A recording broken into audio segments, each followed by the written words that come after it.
Cet argument, on a l'impression que vous avez un peu peur de voter une loi PS. Je prends un exemple, c'est le non-cumul des mandats.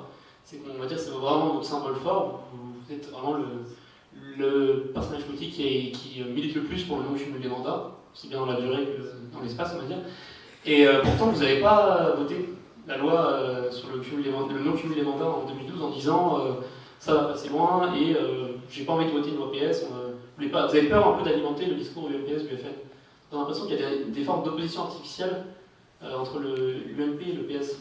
C'est bien, je vois que j'ai un contradicteur qui est tenace. Moi, j'assume de préférer être dans le camp de ceux qui ne votent pas la loi, mais qui ne cumulent pas les mandats, plutôt que dans le camp de ceux extraordinairement nombreux qui ont voté la loi au Parti Socialiste et qui continuent de cumuler les mandats. Je crois à la pratique politique. Moi, effectivement, je suis simplement député.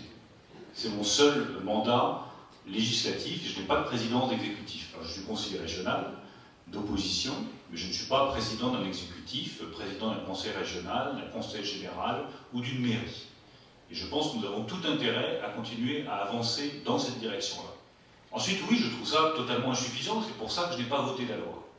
Je pense qu'on ne peut pas interdire le cumul des mandats sans réduire le nombre de parlementaires, pour avoir des parlementaires qui ont vraiment une fonction, qui a du poids, comme c'est le cas dans d'autres pays.